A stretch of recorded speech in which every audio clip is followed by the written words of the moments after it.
Et on peut aller. Bonjour messieurs, dames. Ce matin, nous sommes en cette conférence dans le cadre de Mali Academy Leadership Innovation, version et conférence, édition 2020.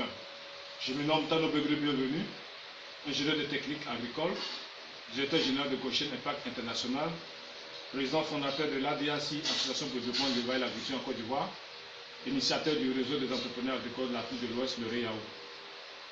Nous remercions M. Douglas Cheikh Oumar, qui est le président de Young for Change, qui organise cette deuxième édition du Mali Academy. C'est un honneur pour nous de prendre la parole au cours de cette grande messe de la jeunesse entrepreneuriale, où nous essayerons d'aborder la thématique sur l'économie verte et la sécurité alimentaire. C'est une thématique qui est d'actualité dans la mesure où l'économie verte et la sécurité alimentaire ont une synergie d'activités et d'actions qui, en notre sens, l'appliquer, les respecter pourrait permettre quand même à nos continents de pouvoir se prendre en charge en termes de sécurité alimentaire. Mais ce qu'il est important de comprendre dans le contexte dans lequel nous nous trouvons, c'est qu'aujourd'hui l'Afrique a environ 1,2 milliard d'habitants, mais à l'horizon 2050, nous passerons de 1,2 à 2,5 milliards d'habitants. Donc l'enjeu majeur sera de nourrir 2 fois plus d'Africains, alors que l'agriculture sur le continent est 5 fois, voire 6 fois moins productive que la moyenne mondiale. D'où l'implication, ou du moins, si vous voulez, la contribution de l'économie verte dans la sécurité alimentaire. Mais nous ne pouvons pas aborder une telle thématique sans donner une ébauche de définition. Pour nous, l'économie verte est l'activité économique qui entraîne une amélioration du bien-être humain et de l'équité sociale, tout en réduisant de manière significative les risques environnementaux et la pénurie de ressources. Ce modèle économique obéit aux règles et aux principes et aux critères du développement durable. Donc, en d'autres termes, la prise de conscience sur l'importance de préserver la terre et ses ressources naturelles dans la production agricole est quand même la question fondamentale de l'économie verte. D'autant plus que nous parlons de l'économie verte et la sécurité alimentaire, il est aussi important notre définition de la sécurité alimentaire. Selon la FAO, la définition que la FAO donne de l'économie de la sécurité alimentaire en 1983, elle dit ceci, que la sécurité alimentaire consiste à assurer à toute personne et à tout moment un accès physique et économique aux denrées alimentaires dont elle a besoin.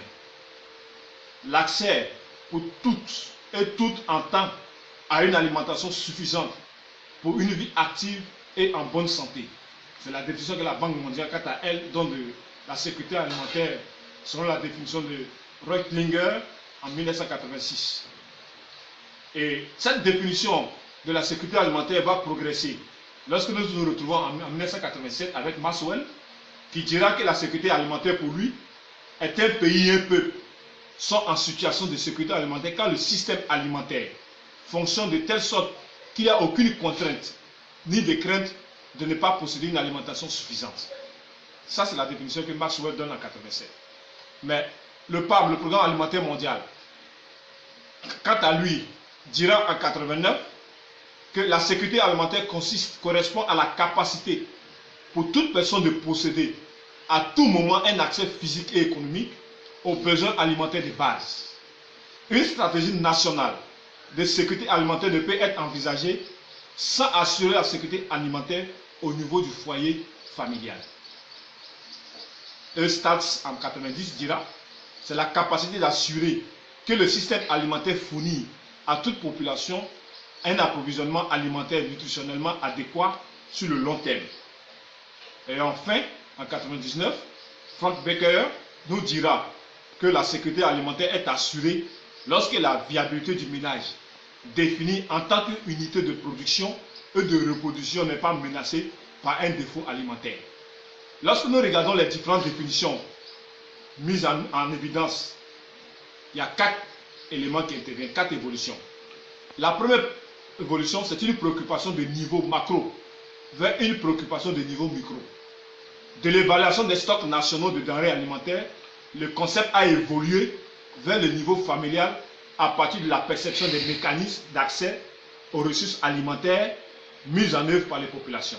Ça, c'est la première phase, c'est la première observation que nous faisons en tant que spécialistes.